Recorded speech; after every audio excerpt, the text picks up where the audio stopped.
Colombo bans Chinese ships for 1 year after India raised concerns. क्या ये India की win win position है?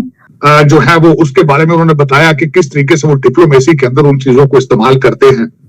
रामायण के बारे में उन्होंने कहा कि उन्होंने उसमें उसके बारे में महाभारत से उनको इम्प्रेस थे वो।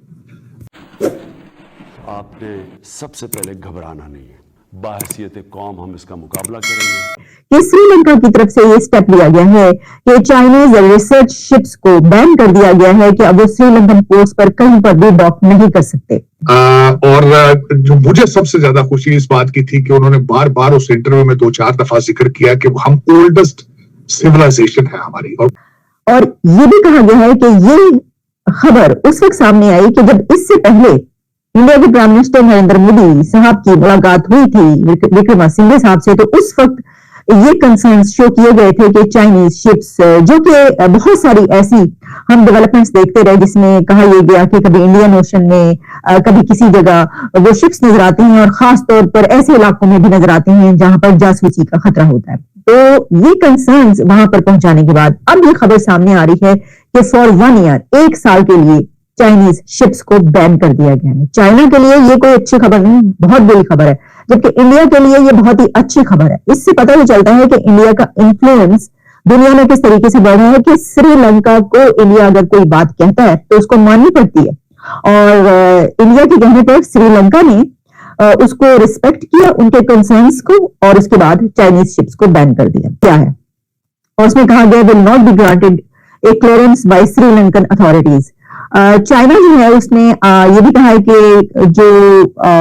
इस वक्त रिजीम है उसका श्रीलंका में, उसके ऊपर मालदीव्स के ऊपर भी और काफी उस पर उसने बात की थी इससे पहले,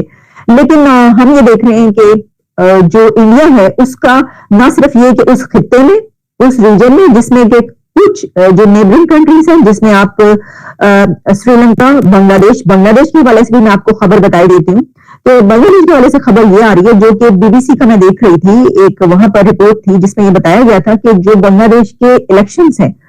वो भी बांग्लादेश समझता है कि इंडिया की बहुत ज्यादा इंपॉर्टेंस है उन इलेक्शंस के लिए भी, यानी बांग्लादेश के लिए भी इंडिया बहुत इंपॉर्टेंट है,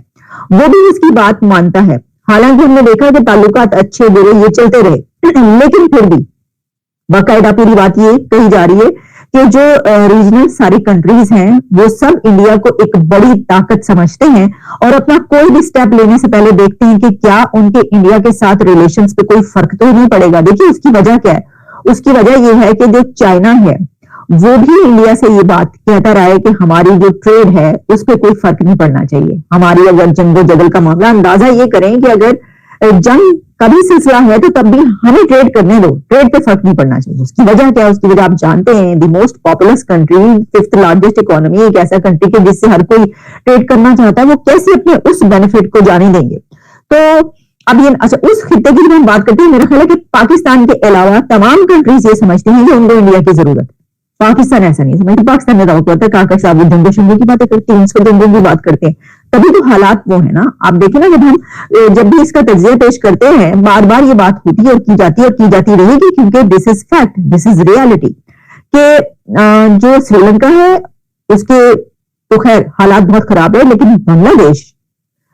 की तरक्की आप देखिए, बांग्लादेश जो है वो बड़ी जबरदस्त किस्म की उसने अपनी इकोनॉमी के लिए जो है वो एफर्ट्स की है। उसकी जो गारमेंट का इंडस्ट्री है पूरी दुनिया में कैसे उसके जाते हैं, जबकि पाकिस्तान जो है वो उसके पास भी नहीं पहुंच सका। तो वो कंट्रीज जो है वो इंडिया की तरफ देखते हैं, पाकिस्तान में आपको पता है वहां पे तो हुकूमतों ने कसम ना खा रखी है, इसके बहुत सारे जो है वो डायमेंशन है, लेकिन फिर बात करते रहते हैं अक्सर का। तो सबको जरूरत है इंडिया की सिवाय पाकिस्तान की, ऐसा महसूस होता है। बाकी इसमें कोई शक नहीं है, ओल्डेस्ट सिविलाइजेशन इंडिया निकला है इंडस से, इंडस वैली से, इंडस रिवर से, और दुनिया की सबसे बड़ी पुरानी सिविलाइजेशन, जिसमें आप चरखिया देख लें, आप टेक्सला देख लें, चाहे आप वहां पे मोहनजोदाड़ो देख लें, चाहे हड़प्पा देख लें, द ओल्डेस्ट सिविलाइजेशन, और हमने उसको अबैंडन कर रखा है ज्यादा। हमें देखना होगा कि हम हैं कौन और उनसे चीजों से फायदा उठाना चाहिए। मैं बार बार ये कहता हूं कि मैंने अर्थशास्त्र को पढ़ा है इस हवाले से, और मुझे फख्र है उस चीज पे कि उन लोगों ने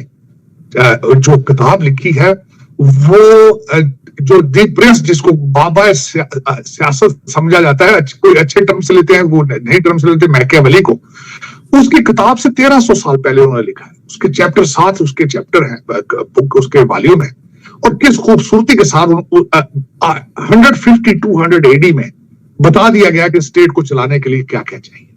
मुझे फख्र है उस चीज पे, मुझे अपने पुरखों पे भी फख्र है। और मैं यहाँ आज मैं फिर ये भी बताना चाहूंगा कि अब मैं खुद जो जिस एरिया से मैं अपना रिसर्च किया, आर्यन रेस है हमारी, और मुझे फख्र है कि वो आर्यस जब यहाँ आए थे तो वेद की किताबें उनके साथ थी। तो इन्होंने किताब लिखी, उसमें उन्होंने बार बार जो बताया, जो एक सबसे बड़ी बात चीज उन्होंने बताई, उन्होंने भारत तो तरक्की कर ही कर रहा था, पर इकोनॉमी तो 7.7 पे उन्होंने मेंशन किया, इंटरव्यू में तरक्की कर रही। साथ उसके साथ इन्होंने और मोदी साहब की टीम ने क्या किया है कि उसको जो एक उभरती हुई पावर होती है, उसको स्टेज के ऊपर कनेक्ट करना होता है दूसरी दुनिया से, उसका स्ट्रक्चर भी बिल्ड करना होता है। तो उन्होंने इसके बारे में बड़ी खुल के बात की कि किस तरीके से उन्होंने इसको आगे विश्वामित्रा के बारे में उन्होंने उसमें बात की है कि किस तरीके से ये प्रोग्राम जो मुख्तलिफ प्रोग्राम है और कैंपेन्स जो दुनिया के अंदर चलाई गई हैं, मुख्तलिफ किस्म के ऑपरेशंस जो भारत करता है। जिस तरह मैं मिसाल देना चाहूंगा कि इस वक्त 4 जो है आपके जंगी जहाज जो है वो आपके रेड सी में भेज दिए गए हैं ताकि इंटरप्शन ना हो, चावल की एक्सपोर्ट के इंटरप्शन ना हो, जो तेल आता है भारत के अंदर उस पर इंटरप्शन ना हो। तो ये सारे इस तरह के मुख्तलिफ ऑपरेशन, बल्कि उन्होंने ऑपरेशन की बात की कि सूडान से भारतीयों को निकालने के लिए जो ऑपरेशन था उसके बारे में, फिर जो ऑपरेशन किया गया है इजराइल से अपने भारत में 20,000 भारतीय निजात लोग इजराइल के अंदर काम कर रहे हैं उनके बारे में, और एक बड़ी तफसील के साथ बुक जो है बिलखसूस ये पढ़ने वाली बुक है। मैं खुद इस पे मैंने बल्कि एक नहीं, मैंने इसकी कुछ कापियां ऑर्डर की हैं ताकि मैं अपने दोस्तों को गिफ्ट भी कर सकूं। और फिर उसके बाद जो ज्यादा उन्होंने, जो मैं समझता हूँ एक बात की कि चाइना की डिप्लोमेसी के साथ उन्होंने ज्यादा फोकस उस पर किया। पाकिस्तान को उन्होंने थोड़ा सा मैं समझता हूं कि निगलेक्ट किया, या फिर वो समझते हैं, ये क्वेश्चन भी किया गया है एक इंटरव्यू में कि आपने पाकिस्तान को क्यों इतना बड़ा लिमिटेड सा आपने उसको कहा है। तो उन्होंने उस पर अपने तहफ्फुजात का इजहार किया है कि जो पिछले 2 डेकेड से 20 सालों से पाकिस्तान जो है मुसलसल दहशतगर्दी को इस्तेमाल करता है हमें टेबल पे लाने के लिए, हम इसलिए निगलेक्ट करते हैं पाकिस्तान को, हम उन वाली गेम खेलना नहीं चाहते, जिस माइंडसेट के साथ हमें वो ट्रैप करना चाहते हैं उसमें नहीं आना चाहते। उसमें तहफ्फुजात है उनके, पाकिस्तान को चाहिए कि तहफ्फुजात जो है वो उनको बैलेंस करे अगर मूव फॉरवर्ड करना है, जो कि मैं बहसीते पॉलिटिकल साइंटिस्ट बिलीव करता हूं कि भारत के साथ ट्रेड के बगैर और भारत के साथ अच्छे रिलेशनशिप के बगैर पाकिस्तान का कोई मुस्तकबिल नहीं है। ये आपको मानना होगा, इस चीज पे आपको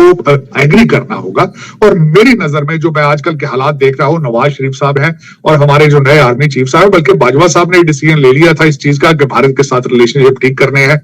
हमारे करंट एडमिनिस्ट्रेशन एस्टेब्लिशमेंट भी ये समझती है कि भारत के साथ रिलेशनशिप ठीक करने, लेकिन उन्हें पता नहीं चल रहा कि किस तरीके से ठीक करने हैं,